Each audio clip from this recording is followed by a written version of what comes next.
여러분 한번 인사하겠습니다. 참 잘 오셨습니다. 잘 오셨습니다. 여러분, 천국은 어떤 곳일까요? 뭐 황금길로 지어져 있고 집집마다 온갖 보석들이 막 주렁주렁 매달려 있는 곳일까요? 그러면 참 좋겠죠? 네. 아니면 천국은 1년 365일 하나님을 찬양하는 찬송 소리가 끊임없이 흘러나오는 곳일까요? 1장부터 645장까지 찬송가를 계속 불렀다가 또 끝나면 다시 1장부터 계속 그럴까요? 어떠세요? 누가 저에게 좀 속 시원하게 천국은 이렇더라고요 라고 설명해 주실 분이 계실까요? 안 계시죠? 네, 그럴 겁니다. 어떤 분은 천국에 갔다 왔다, 자기는 지옥에 다녀왔다 라고 하시는 분들도 많이 있습니다. 근데 여러분, 이런 이야기를 들으시면 일단 그 사람을 이렇게 탁 째려보시면서 의심부터 하셔야 됩니다. 주로 이단의 교주들이 이런 이야기를 많이 하고요.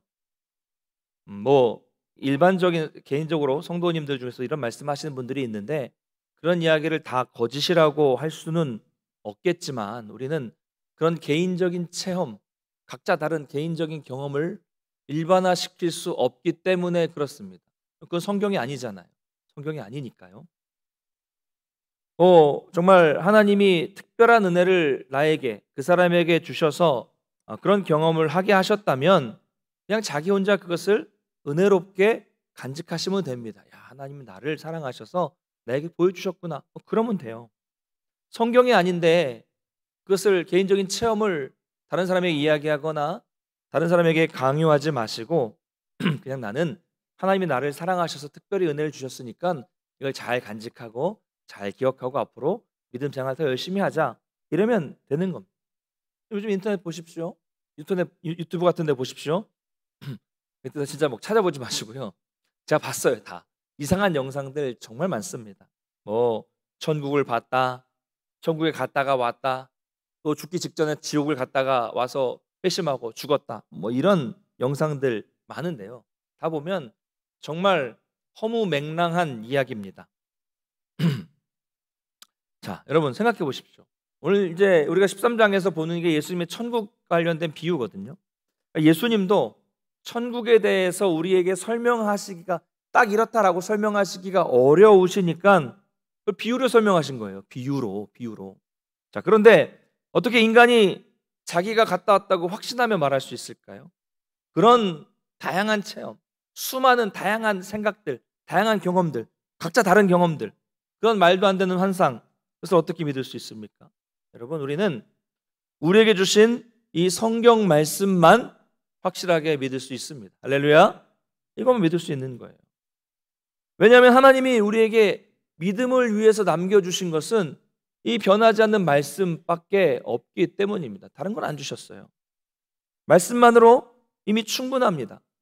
말씀 안에 우리의 구원에 관한 지식들이 다 들어가 있어요. 다른 게 필요하지 않아요. 그런데도 자꾸 그런 어떤 개인적인 체험들 이야기를 하시는 분들이 계시다면 그런 분들은 말씀만으로는 부족하다고 말하는 것과 똑같은 것입니다. 어쨌든 천국은 우리가 경험해 본 적이 없기 때문에 설명하기 어려워요. 그래서 우리 인간이 이해하기 어려우니까 예수님은 우리를 위해서 비유로 설명하신 겁니다. 그래서 우리가 이미 잘 알고 있는, 잘 경험해서 잘 알고 있는 것을 통해서 전혀 경험해 보지 못한 것을, 이런 천국은 이와 같다라고 말씀하시면서 이해하도록 쉽게 설명하신 것이 비유입니다. 예수님이 비유로 말씀하신 첫 번째 이유는 쉽게 설명하시기 위해서요. 예를 들어 보겠습니다. 만약 우리가 지금으로부터 100년 전으로 돌아갈 수 있다면, 여러분 100년 전이면 몇 년도에 1922년, 1920년대로 돌아간다면 그분들에게 가서 여러분이 지금 가지고 계시는 스마트폰을 설명할 수 있겠습니까? 어떻게 설명하시겠어요? 스마트폰은 마치 무엇과 같으니라고 뭐라고 설명하실 수 있겠습니까? 제가 곰곰이 생각해봐도 생각이 안 나요. 왜냐하면 제가 그 시대에 살지 않았기 때문에, 그 시대에 뭐가 있는지 정확히 모르기 때문에 더 어렵더라고요. 자, 그러면 한 50년 전쯤, 한 40년에서 50년 전쯤으로 돌아가 보면 가능하지 않을까라고 생각을 해봤습니다. 1970년대 중반, 후반, 어때요? 그때는 우리나라에 흑백 텔레비전, 흑백 TV가 막 보급이 되어 있었기 때문에 칼라는 아마 후반 70년 후반 80년대 초쯤 돼서 나온 것 같은데요. 어쨌든 그 흑백 TV가 보급되고 있었기 때문에 아마도 이렇게 말할 수 있을 것입니다. 이 스마트폰은 마치 저기 있는 저 텔레비전과 같습니다 라고 설명할 수 있을 것 같아요. 그러니까 사람들이 이 스마트폰이 뭔지는 몰라도 이렇게 설명할 수 있겠죠. 저 TV 상자 안에 있는 것들이 다 이 손바닥만한 이 안으로 다 들어가 있고, 저건 흑백으로 나오지만 이 안에서는 총천연색으로 나오고 있고, 저 TV처럼 여러 가지 다양한 신비한 세상이 이 조그만 곳 안에 다 들어가 있다라고 설명할 수 있어요. 그러면 듣는 사람이 그렇구나, 완벽하게 이해는 못할 거예요. 완벽하게 이해는 못하겠지만 대략적으로 이건 그런 기계구나라는 것을 알 수 있는 것이죠. 네. 지난주에 살펴본 것처럼 씨 뿌리는 자의 비유도 마찬가지입니다. 일상에서 너무 쉽게 볼 수 있는 것, 천국을 이해 못하니까 예수님은 당시 유대인들이 쉽게 볼 수 있는 것, 씨를 막 뿌리는 농부의 모습을 보면서 천국을 설명하신 거예요. 이와 같다라고 한 거죠. 좋은 땅은 좋은 열매를 맺는다. 쉽잖아요. 그래서 이것이 바로 비유의 장점이라는 겁니다. 그래서 예수님은 마태복음 13장에서 총 7가지의 비유를 통해서 천국을 알려주시는 것입니다. 물론 우리가 이 비유를 잘 이해한다고 해도 천국에 대해서는 아주 명확히 알 수는 없을 겁니다. 왜요? 직접 경험하는 것과는 다르니까. 그러나 어느 정도 맛보기는 할 수 있는 거야. 그렇구나라는 것은 알 수 있을 것이죠. 바로 이것이 예수님이 비유를 말씀하신 첫 번째 이유입니다. 우리가 경험해보지 못한 어려운 천국에 대한 개념을 쉽게 설명하시기 위해서 비유를 사용하신 것이죠. 자, 그럼 오늘 본문에서는 예수님이 비유를 사용하신 또 다른 이유에 대해서 이야기하고 있습니다. 제자들이 먼저 예수님께 질문을 합니다. 예수님, 왜 그냥 말씀해 주시지 왜 비유로 설명을 하십니까? 그랬더니 예수님이 이렇게 대답을 하십니다. 11절을 한번 같이 읽어보겠습니다. 시작. 대답하여 이르시되 천국의 비밀을 아는 것이 너희에게는 허락되었으나 그들에게는 아니 되었나니. 아멘. 자, 그러니까 천국의 비밀을 아는 것은 제자들, 우리 성도들에게만 허락이 되었고, 제자가 아닌 사람들에게는 감추기 위한 것이다 라고 말씀을 하시는 겁니다. 자, 먼저 우리는 예수님의 이 말씀을 통해서 알 수 있는 사실이 하나 있습니다. 그것은 뭐냐면 천국은 비밀이라는 거예요. 비밀이라고 말씀하시잖아요. 비밀. 여러분, 비밀이 뭡니까? 비밀은 신비한 것, 감추어진 것을 비밀이라고 하죠. 그러니까 비밀은 아무나 발견할 수 없는 것을 비밀이라고 합니다. 그런데 이 제자들에게는 이 천국의 비밀, 아무나 알 수 없는 것이 알려지도록 허락이 되었다는 거예요. 아무나 알 수 없는 것을 특별하게 안다는 것은 제자들은 특권을 받은 사람이다 라는 의미를 말하는 거겠죠. 특권을 받은 사람들, 특권을 받았다는 거예요. 여러분, 밖에 나가서 전도해 보십시오. 전도해 보신 분은 다 아실 거예요. 복음을 전하면 복음을 들은 사람들이 다 교회 나옵니까? 아니죠. 오는 사람도 있겠지만 안 오는 사람이 대다수입니다. 안 오는 사람들이 훨씬 많습니다. 또 어떻게 우여곡절끝에 교회 나왔다고 쳐도 교회만 나오면 다 믿음이 생깁니까? 아니죠.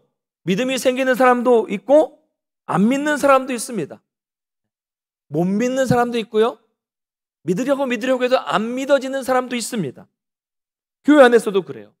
그러니 이렇게 이 비밀을 알고 이 비밀을 또 받아들이고 이 비밀을 믿는다는 것이 이건 대단한 일입니다. 이거는 대충 그냥 쉽게 벌어지는 일이 아니라 대단한 일이라는 거예요. 대단한 일입니다. 아무나 이렇게 되는 것이 아닙니다. 아무나 믿어지는 것이 아닙니다. 여러분 어떠십니까? 여러분은 그래도 여기 계신 분들은 그래도 믿어지니까 이 좋은 날, 이 놀러 가기 좋은 날 매주 여기 나오셔서 앉아 계시는 거 아니겠습니까? 그렇죠. 그런 겁니다. 성도는, 제자는 비밀을 알고 믿습니다. 그러나 당시 바리새인들, 종교 지도자들, 불신자들은 못 알아듣는 것이죠. 바로 이 말씀은 예수님이 말씀하신 의미가 이런 의미라는 것이죠. 여러분, 우리가 아주 친한 사람이 있으면 그 사람에게 뭐라고 말합니까? 자, 이거 아무나 알려주는 거 아니야. 너만 알고 있어. 우리끼리만의 비밀이야. 약속. 아시죠? 그럴 만한 친구가 없으십니까? 네. 네. 뭐 요즘에야 이런 뭐 스팸 메일 문자가 너무 많이 와서 문제죠.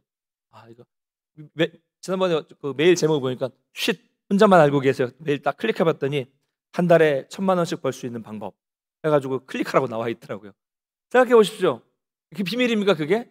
아니 한 달에 1,000만 원씩 벌 수 있는 방법이 있으면 자기가 열심히 하시지 왜 생판 얼굴도 모르는 저한테 메일을 보내가지고 그걸 하라고 하겠습니까?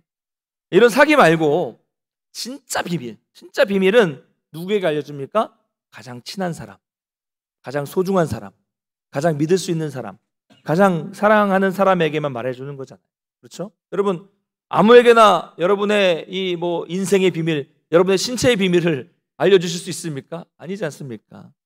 아주 유명한 맛집의 장맛을 아무에게나 알려줄 수 있어요? 안 되죠. 며느리에게도 알려주지 않는 비법이 있다고 하지 않습니까? 근데 지금 우리는 어때요? 우리는 이 복음의 비밀을 알고 너무 중요한 이 천국의 비밀을 알고 있다는 거예요. 그러니까 우리에게는 지금 정말 엄청난 일이 벌어졌다는 겁니다. 바로 이것을 통해서 우리는 저와 여러분이 하나님이 사랑하는 자녀고 예수님이 사랑하는 제자라는 증거가 바로 여기에 나타나 있다는 것입니다. 할렐루야. 이 증거예요. 반대로 하나님의 나라는 하나님에 대해서 적대적이거나 단순히 그냥 호기심만을 가진 사람에게는 그 비밀을 아는 것이 허락되지 않는다라고 말씀을 하고 있습니다. 그러니까 이 말은 뭐예요? 똑같은 너무 쉬운 비유를 들어도 똑같은 말을 들어도 누구는 딱 들으면 알아듣고 누구는 못 알아듣는 일이 생긴다는 거예요. 제가 고등학교 때 친구 중에 별명이 오픈이라는 별명을 가진 친구가 있었습니다. 별명이 좀 특이하죠. 근데 그 친구는 늘 학교에서 봐도 언제나 봐도 뭘 어떻게 하고 있냐면 입을 이렇게 벌리고 있는 거예요. 밥 먹을 때도 벌면서 먹고 뭐 공부할 때도 수업을 들 때 이렇게 하고 뭐 뭘 볼 때도 이렇게 보고 있어서 별명이 오픈이에요. 친한 친구들끼리 별명을 그렇게 줬어요. 오픈. 그래서 친한 친구들끼리 불러요. 야 오픈 이러면 우리는 아는 사람들은 그 친구를 부르는 줄 다 알아요. 근데 이걸 모르는 사람은 오픈 그럼 어떻게 생각할까요? 어디 문이 열려 있다는 얘기야? 어디 문을 열으라는 얘기야? 못 알아듣는다는 얘기죠. 바로 이게 비유가 이런 특성을 가지고 있습니다. 너무 쉬운 말씀이지만 그 똑같은 말이지만 그 의미를 알아듣는 사람이 있는가 하면 전혀 못 알아듣는 사람이 있다는 겁니다. 그렇기 때문에 예수님은 하나님의 나라, 이 천국의 비밀을 비유로 말씀하신다라고 오늘 말씀하고 있습니다. 첫 번째는 쉽게 이해시키기 위해서, 두 번째는 이렇게 이제 알아듣는 사람, 못 알아듣는 사람 있게 하기 위해서라는 것이죠. 사랑하는 성도 여러분, 바라기는 우리 모든 여러분들은 예수님의 제자로서 들을 귀가 있게 되시기를 간절히 소망합니다. 그래서 예수님의 말씀을 들을 때마다 깨달으시고, 그러면 모르는 게 있으면요, 여러분 알려달라고 기도하십시오. 저한테 물어보셔도 좋은데 기도도 하십시오. 깨닫게 해달라고. 그러면 여러분 주세요. 언제 주십니까? 큐티를 할 때, 설교를 들을 때, 또 혹시 우연히 TV에서 CTS 뭐 기독교 방송을 들을 때 기도하면 주신다니까요. 그래서 언제나 이 놀라운 비밀을 깨달으시는 우리 모든 성도님들 되시기를 간절히 축원합니다. 이어서 예수님은 이 비유가 가지고 있는 영적인 비밀, 영적인 원리를 말씀해 주십니다. 12절을 한번 같이 읽어볼게요. 12절 같이 읽겠습니다. 시작. 무릇 있는 자는 받아 넉넉하게 되되 없는 자는 그 있는 것도 빼앗기리라. 있는 자는 더 넉넉해지고 없는 자는 더 없어진다. 이런 말씀이에요. 신앙의 세계가 이렇다는 거예요. 안타깝게도 신앙의 세계는 이렇다는 겁니다. 이 하나님 나라의 비밀이 비유로 말씀됨으로써 있는 자, 여기서 있는 자는 복음을 기쁨으로 받아들인 사람, 복음의 비밀을 깨달을 수 있는 자, 복음을 받아들여서 풍성함이 있는 사람, 이 있는 자는 그 비유가 전해질 때 그 비유가 알잖아요. 아니까 그 비밀을 풍성하게 누릴 수 있다. 더 누린다는 겁니다. 그들은 비유가 전해질 때마다 잘 깨달으니까 더 큰 확신을 갖게 되는 것이고요. 그 비밀을 알기 때문에 점점 더 영적으로 풍성해진다는 거예요. 그래서 풍성해지니까 매일매일 그 은혜를 누릴 수 있게 된다는 겁니다. 그래서 그 영혼이 더 넉넉해지고 평강이 넘치게 된다는 거죠. 이렇게 매일 말씀을 들어서 넉넉해지고 풍성해지고 성숙한 사람은 세상의 주변이나 세상의 환경에 절대로 영향을 받지 않습니다. 힘들고 괴로운 상황이 생겨도 주님과의 이 깊은 관계 속에서 언제나 변함없이 은혜가 넘치는 삶을 살게 되는 것입니다. 여러분, 돈이 많다고 풍성한 거 아니잖아요. 그렇죠? 여러분 잘 아시죠? 많은 물질을 가지고도 힘겹게 살아가는 사람들이 세상에 얼마나 많이 있습니까? 반대로 돈이 없어도 마음이 풍성하고 넉넉하고 감사가 넘치는 삶을 사는 사람이 얼마나 많습니까? 여러분, 이것은 바로 하나님의 비밀을 알고 있느냐 그렇지 않느냐에서 벌어지는 차이인 것입니다. 반대로 없는 자, 뭐예요? 복음을 받아들이지 않는 사람, 복음을 깨닫지 못하는 사람은 하나님의 나라를 깨닫지 못하기 때문에 그 있는 것, 가지고 있는 것마저도 빼앗긴다라고 말씀을 하고 있습니다. 왜 그렇습니까? 하나님을 모르면, 복음을 깨닫지 못하면, 말씀을 모르고 천국의 비밀을 모르니까 점점 그 안에 있는 어떤 기쁨이 고갈되는 겁니다. 마치 상류에서 물이 공급되지 않으면 그 하류가 말라버리는 것처럼, 강이 말라버리는 것처럼 우리 영혼에 계속적으로 하나님의 말씀이 공급되지 않으면 영혼은 금방 메말라 버립니다. 여러분 다 경험해 보셨잖아요. 은혜 충만하게 받아 있다가 내가 죄를 짓고 하나님과 멀어져서 말씀이 공급되지 않고 하나님과의 교제가 끊어졌을 때 우리의 삶이, 우리의 영혼이 얼마나 피폐해졌는가를 여러분 다 경험해 보셔서 아실 것입니다. 어쩌면 지금 그런 상태에 계신 분이 계실지도 모르겠습니다. 그럴 때는 아무리 많은 물질과 명예와 권력과 많은 것들을 가지고 있다고 하더라도 늘 어떤 이 부족한 갈증을 느끼면서 아등바등하며 살아가게 되는 것입니다. 과연 여러분은 어떤 사람입니까? 바라기는 여러분 모두가 하나님의 비밀을 알므로써 항상 풍성하고 항상 기쁘고 항상 행복한 삶을 살아가시는 성도님들 되시기를 주님의 이름으로 간절히 축원합니다. 자, 그렇다면 이런 사람들이 똑같은 말씀, 쉬운 말씀을 듣고서도 못 알아듣는 그 근본적인 이유는, 그 원인은 무엇일까요? 우리 14절, 15절 말씀을, 이사야의 말씀을 같이 한번 읽어보도록 하겠습니다. 같이 읽겠습니다. 시작. 이사야의 예언이 그들에게 이루어졌으니 일러스되 너희가 듣기는 들어도 깨닫지 못할 것이요 보기는 보아도 알지 못하리라.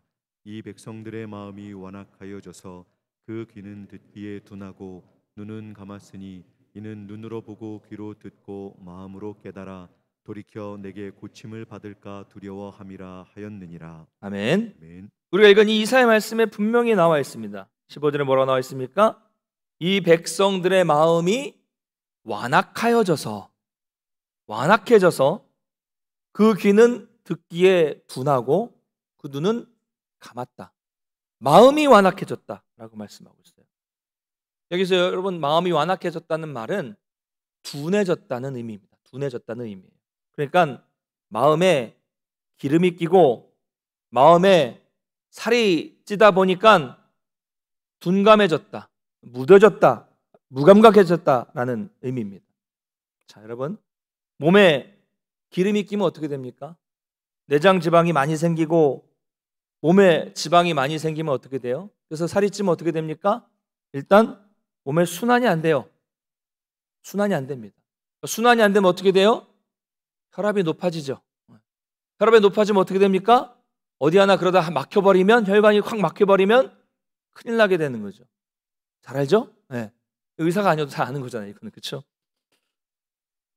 그래서 한 군데가 막히면 큰일 나게 되는 거예요. 그래서 제가 이런 말씀을 드려야 될까 말아야 될까 고민을 많이 했는데 저는 지금 지방을 빼기 위해서 노력을 하고 있습니다. 네.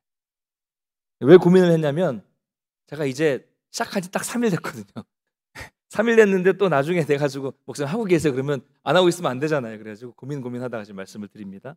새벽 예배 끝나면 전에는 좀 자둬야 될 것 같아 잤는데 이게 습관이 되니까 안 되겠더라고요. 그래서 이제 잠을 안 자요. 안 자고 자전거 타거나 걷고 있습니다. 딱 3일 됐어요.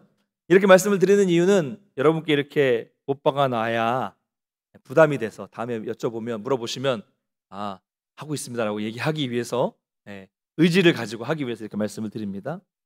그래서 어떻게 좀 빠져 보입니까? 운동을 하니까요 허기가 져가지고 보상심리로 더 먹게 되더라고요. 어쨌든 몸이 이렇게 빠져야 돼요. 그래야 건강해집니다. 순환이 잘 되고 건강해져요. 너무 찌면 안 돼요.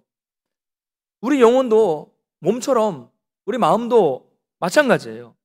우리 마음이, 우리 영혼이 살이 찌고 비대해지고 둔감해져서 무감각해지면요 말씀이 지나가도 깨닫지 못합니다. 아무리 좋은 말씀이라도 다 은혜 받고 있는데 혼자 무덤덤해지는 거예요. 지난 시간에 말씀드린 것처럼 마음 밭에 따라서 열매가 달라진다고 했잖아요. 길가와 돌밭과 가시떨기 같은 그런 무감각한 마음이 돼버리면 절대로 열매를 맺지 못합니다. 아니, 뿌리를 내리지기 힘들어요. 그러나 마음이 아주 수용적이고 마음이 잘 이렇게 샤프해져서 민감한 좋은 땅이 되면 말씀이 아주 달고, 이 말씀이 정말 이 송이꿀보다 너무 달다, 그냥 이 강대상 쪽으로 확 내가 빨려 들어간 것 같다, 그런 느낌을 딱 받게 되면 놀라운 결실을 맺게 되는 겁니다. 바로 이 맛이야. 여러분 그 맛 아시죠? 할렐루야? 몇 분만 아시는 것 같은데 이 맛을 알아야 됩니다. 여러분, 우리는 교회 나오셔서, 여러분이 예배 나오셔서 말씀을 들으시면서 이 재미예요. 이게 이 은혜, 이 기쁨을 깨달아야 돼요. 교회에서 이걸 깨달아야 되는 겁니다. 이게 본질입니다. 이런 면에서 저는 오늘날 이 땅의 교회와 또 이 땅의 성도들이 정말 마음과 심령에 기름이 많이 끼어 있고 살이 많이 쪘다고 생각을 합니다. 이런 면에서 교회도 좀 다이어트를 해야 합니다. 이게 무슨 소린가 하겠지만 좀 이미 많이 들어와 있는 교회 안에 있는 이 쓸데없는 것들, 본질과 상관없는 그런 이 세속적인 것들을 다 빼내버려야 돼요. 가지를 쳐야 됩니다. 여러분, 교회는 말씀이 본질이고요, 말씀만으로 충분한데 사람들은 어떻게 해요? 저 지루하고 저 딱딱하고 저런 말씀 말고 좀 좋은 거, 좀 더 재미있는 거 하는 교회가 어디 없나? 자꾸 이런 데 눈을 돌리게 된다는 거죠. 교회도 성도들도 눈 돌리게 된다는 거예요. 좀 재미있는 찬양 좀 없나? 재미있는 놀이 좀 없나? 좀 그냥 고리타분한 설교 이런 거 말고 좀 재미있는 프로그램 좀 없나? 뭐 신비주의적인, 뭐 사람이 갑자기 병이 고쳐지고 이런 신비적인 체험 해주는 것이 좀 없나? 성도들이 자꾸 여기에 관심을 찾으니까 문제는 뭐냐면 교회는 중심을 딱 지키고 있어서 그거 아닙니다라고 얘기해 줄 수 있어야 되는데 성도들이 찾으니까 그걸 찾게 되고 도입을 하게 되고 준비를 하게 되고 실행을 한다는 거죠. 철저하게 세속적입니다. 여러분, 사회에서 어떻게 해요? 소비자의 심리의 동향에 따라서 기업은 그걸 따라갑니다. 그렇죠? 예를 들어서 올해는 뭐 이렇게 나팔바지가 유행한다 그러면 이 소비자들이 좋아한다 그러면 다 나팔바지로 바뀌죠. 내년에는 이 일자바지가 유행을 한다 그러면 이 소비자들의 심리가 그걸 찾는다면 다 바뀌어버리죠. 철저하게 누구 중심이에요? 소비자 중심입니다. 그러면 교회는요? 청중 중심으로 바뀌는 거예요. 세상적으로 말하자면 소비자 중심으로 바뀌어요. 성도 중심으로 바뀐다는 거죠. 성도들이 이걸 막 원하니까 그렇게 해볼까요? 성도들이 이런 걸 막 원하니까 우리 교회도 좀 상담 좀 있었으면 좋겠고 뭐 이렇게 심리치료가 있었으면 좋겠어. 한번 해볼까요? 누구 중심이에요? 철저하게 말씀 중심이 아니라 소비자 중심으로 바뀐다는 거죠. 교회도 이미 많이 변질됐습니다. 안 돼요. 그런 게 할 때 아니라고 얘기해주고 이게 진리라고 얘기를 해줄 수 있어야 돼요. 이런 면에서 보면 여러분, 교회는 재미없는 곳이 되어야 됩니다. 할렐루야? 무슨 말이에요? 세상의 재미가 있는 곳이 아니라는 얘기죠. 왜요? 교회는 이 딱딱한 말씀을 전하고 예배를 드리는 이런 곳은요, 세상이 볼 때 재미없어요. 왜요? 모르니까. 비밀을 모르니까. 그러나 우리는 이 말씀만으로 충분하다는 것을 깨닫고 말씀을 통해서 세상이 줄 수 없는 그런 놀라운 세상의 특별한 기쁨, 하나님의 기쁨, 그 말씀만이 줄 수 있는 그 재미를 경험할 수 있어야 합니다. 할렐루야. 이게 본질이니까요. 그래서 앞으로 한국 교회는 또 뭐 우리도 마찬가지겠지만 좀 뺄 건 빼고, 우리가 다 어떻게 그거 다 합니까? 뺄 건 빼고 좀 다이어트를 해서 본질에 집중하는 그런 교회가 되어야 할 줄을 믿습니다. 계속해서 이 15절 이사야 말씀 딥을 보면 뭐라고 말씀하고 있냐면요, 이는 눈으로 보고 귀로 듣고 마음으로 깨달아 돌이켜 내게, 하나님께 고침을 받을까 두려워한다. 고침을 받을까 두려워한다고 말씀하고 있습니다. 이게 무슨 말입니까? 요즘 말로 말하자면 사람들이 교회 왜 안 온다는 얘기입니까? 병이 나을까 봐, 변화될까 봐 안 나온다는 말씀을 하고 있다는 겁니다. 혹시 내가 교회 나갔다가 덜컥 복음을 깨달아서 우리 광신도 어머니처럼 새벽부터 교회 나가시고 일주일 내내 교회 나가시고 교회에서만 사는 사람이 될까 너무나도 두렵다. 혹시 내가 교회에 나갔다가 덜컥 말씀에 코가 깨어서 이 좋아하는 술, 이 좋아하는 담배, 이 좋아하는 친구들을 끊게 될까 심히 걱정이 된다. 혹시 내가 교회 나갔다가 목사님한테 확 잡혀버리면 이 좋아하는 조기축구, 이 좋아하는 게임을 끊어버릴까 될까 봐 두렵다. 이런 거예요. 여러분, 이런 사람이 있을까요? 없을까요? 있어요. 많습니다. 제가 그랬다니까요. 말씀이 은혜가 되는데 술이 좋고 친구가 좋으니까 너무 걱정이 되는 거예요. 이게 걱정이 됐어요. 이 좋은 거 끊고 어떻게 내가 신앙생활 할 수 있을까 자신이 없었습니다. 죄성이죠. 죽어가고 있는데도 자기는 지금 이대로 좋다는 겁니다. 여러분, 이런 마음은요, 사실 자기 마음대로 살고자 하는 교만한 마음이에요. 내가 할 수 있다는 거예요. 나 스스로 할 수 있다는 거죠. 여러분, 환자는 병원에 가야 나을 수 있습니다. 자, 죄송합니다. 의사 선생님들 계신 앞에서 이런 얘기해서. 근데 어쨌든 환자는 병원에 가야 나음을 받을 수 있는데 병이 고쳐질까 봐 병원을 안 가는 것처럼 죄라는 병이 고쳐질까 봐 교회를 안 간다는 거예요. 혹은 우여곡절 끝에 어떻게 병원을 가더라도 환자가 의사에게 이렇게 말하는 겁니다. 선생님, 제가 제 병을 잘 알아요. 인터넷 찾아보니까 제 병이 이 병인 것 같은데 어떻게 생각하십니까? 저는 잠 푹 자고 음식 잘 먹고 뭐 이렇게 운동하면 나을 수 있겠죠? 이렇게 말하는 거예요. 그러면 의사 선생님이 뭐라고 말하겠습니까? 가서 인터넷에서 가서 물어보세요. 이렇게 이야기하겠죠. 아니, 자기 스스로 다 알고 있다고 생각하고 자기 스스로 고칠 수 있다고 생각하는 교만한 환자에게 뭘 말해주겠습니까? 말해줄 필요가 없는 거예요. 마찬가지입니다.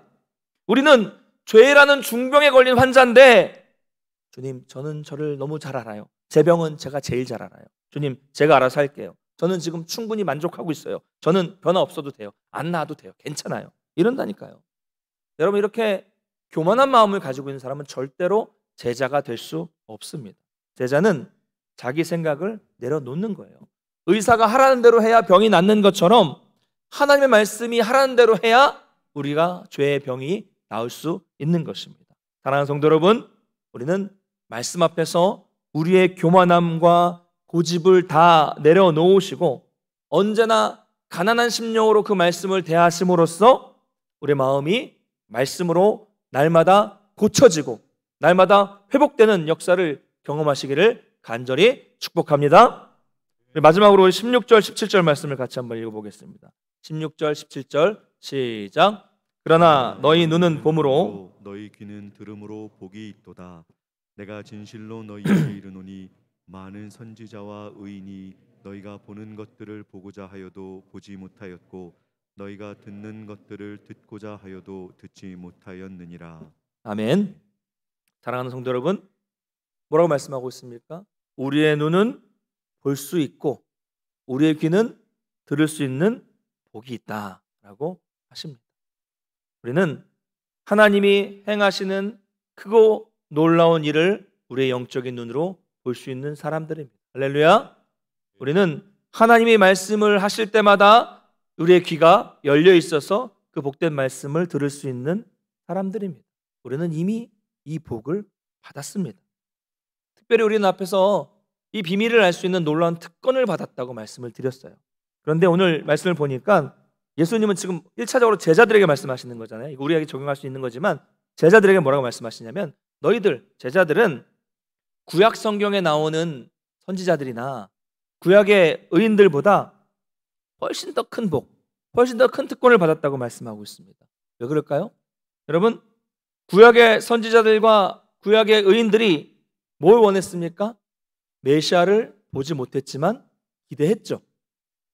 구약의 선지자와 구약의 의인들이 그토록 보기를 원했던, 간절히 갈망했던 메시아, 그들은 보지 못하고 죽었지만 그토록 갈망했던 메시아가 지금 누구 앞에 있어요?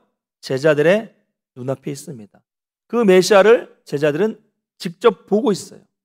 그리고 구약의 성도들이 그렇게 기대하고 있었던 이 예수님의 직접 하시는 말씀을 제자들은 지금 직접 눈앞에 계신 분께 직접 그 귀로 듣고 있으니 너희들은 정말 큰 복을 받았다라고 말씀을 하시는 겁니다. 자, 여러분, 제자들이 구약의 성도들보다 이런 큰 복을 받았다면 지금 우리는 어떻습니까? 구약의 선지자들보다, 예수님 당시의 제자들보다 더 큰 복을 받았습니다. 왜 그렇습니까? 우리는 이미 과거에 오신 예수님께서 친히 말씀하신 것을 우리는 변하지 않는 이 기록된 성경을 통해서, 소리는 잠깐 들어왔다가 사라지고 잊혀지지만 우리는 변하지 않는 기록된 말씀을 가지고 있기 때문에 내가 언제나 어디서나 무엇이든지 원할 때만 돼서 펴서 보면 읽을 수 있는 이 말씀이 늘 우리 가운데 있기 때문에 우리는 더 넘치는 복을 받은 성도라는 것을 여러분 믿으시기를 바랍니다. 말씀을 맺겠습니다. 사랑하는 성도 여러분, 우리가 이렇게 구약의 성도들보다, 신약의 제자들보다 더욱더 큰 복을 받았다면 우리는 그들보다 더 나은 삶을 살아야 합니다. 당연하죠. 여러분, 간절히 권면드리는 것은 언제나 여러분의 마음을 여시기 바랍니다. 이전에 나와서 마음을 닫고 자꾸 딴 생각하고 잘 하나 두고 보자 이런 생각할 필요 없잖아요.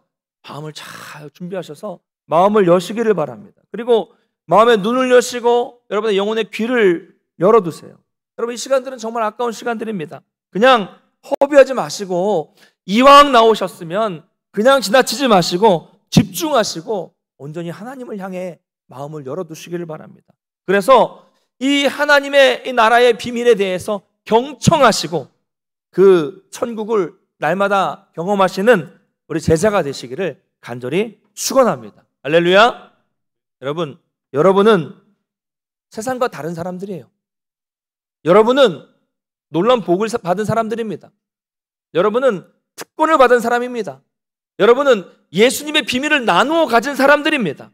거룩한 사람, 거룩한 백성, 구별된 성도들입니다. 천국 비밀을 알 수 있는 하나님의 자녀, 제자라는 것 기억하셔서 평생 이 천국의 비밀을 깨달으셔서 여러분 삶에 풍성함과 기쁨이 넘쳐나는 복된 삶을 살아가시기를 간절히 축원합니다. 우리 다 같이 자리에서 일어나셔서 찬양하고 기도하겠습니다. 주께 가까이 날 이끄소서. 주께 가까이 날 이끄소서. 간절히 주님만을 원합니다. 채워주소서.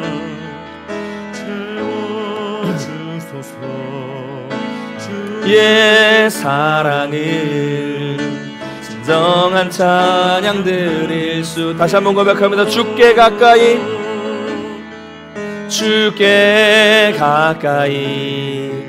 날 이끄소서. 간절히 주님만을 원합니다. 채워주소서. 주의 사랑을 진정한 찬양 드릴 수 있도록 목마른 나의 영혼 주를 부르니 나의 맘 만져 주소서. 주님만을 원합니다. 더 원합니다. 나의 맘 만져 주 목마른 나의 영혼, 목마른 나의 영혼 주를 부르니 나의 맘 만져 주소서. 주님만을 원합니다. 더 원합니다. 나의 맘, 다시 한번 고백합니다. 목마른 나의 영혼, 목마른 나의 영혼 주를 부르니 나의 맘 만져 주소서. 주님만을 원합니다. 더 원합니다. 나의 맘 만져 주소서. 사랑하는 성도 여러분, 우리가 말씀을 기억하면서 함께 기도하기를 원합니다.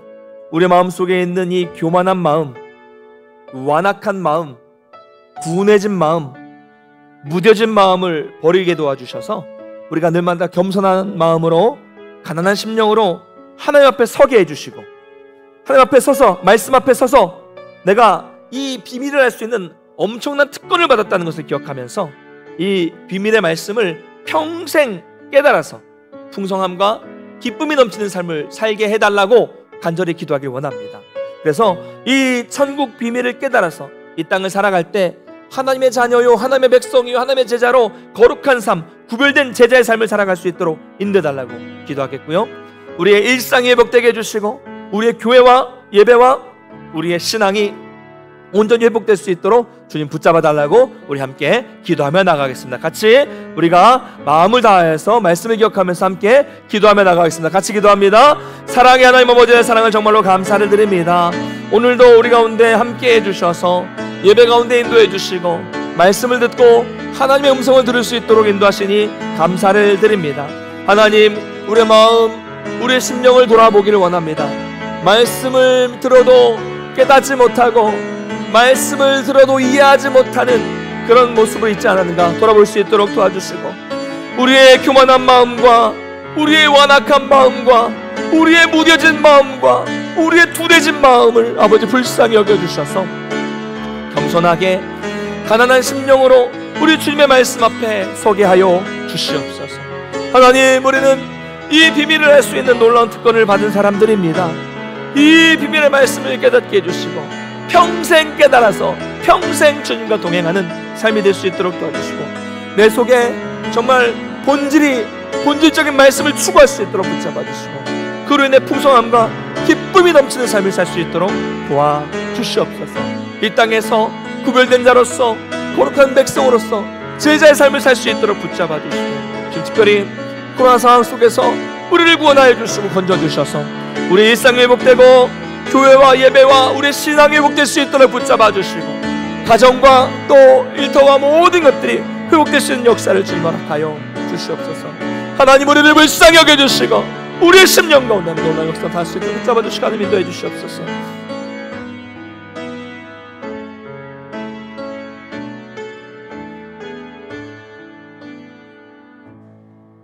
참 좋으신 하나님 아버지, 은혜를 감사를 드립니다. 하나님, 우리가 우리 심령을 돌아볼 수 있는 시간 될 수 있도록 인도하시니 감사를 드립니다. 주님, 우리의 교만한 마음, 우리의 완악한 마음, 우리의 무뎌지고 둔해진 마음이 있다면 하나님, 우리를 불쌍히 여겨주셔서 겸손한 마음으로 가난한 심령으로 날마다 하나님 앞에 설 수 있도록 도와주셔서 그 말씀을 깨달을 수 있는 지혜를 우리 가운데 허락해 주시옵소서.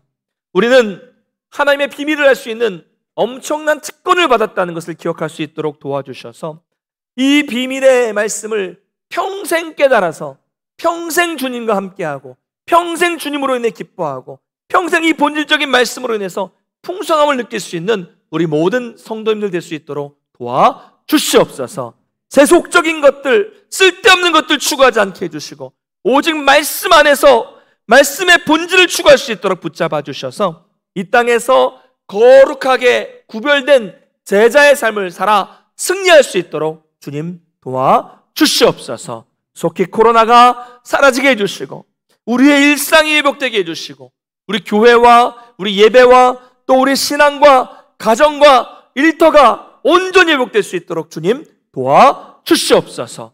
우리 성도님 붙잡아 주시되 모든 가정과 건강 지켜주시고 우리 자녀들 손주들 책임져 주시고 멀리 흩어져 있는 가족들 붙잡아 주시되 또 일터와 사업장 복을 내려주셔서 우리 성도님들로 인해서 성도님들로 말미암아 풍성한 복이 넘쳐나는 축복의 통로가 될 수 있도록 하나님께서 복의 복을 허락하여 주시옵소서. 연약한 성도들에게 회복의 역사를 허락하여 주시고 정말 부족한 성도들에게 채워짐의 역사가 나타날 수 있도록 인도해 주시옵소서. 이제 돌아갑니다. 한 주간도 하나님께서 동행하시는 복된 삶으로 인도하실 줄을 믿사오며 사랑이 많으신 예수님의 이름으로 간절히 축복하며 기도드리옵나이다. 아멘.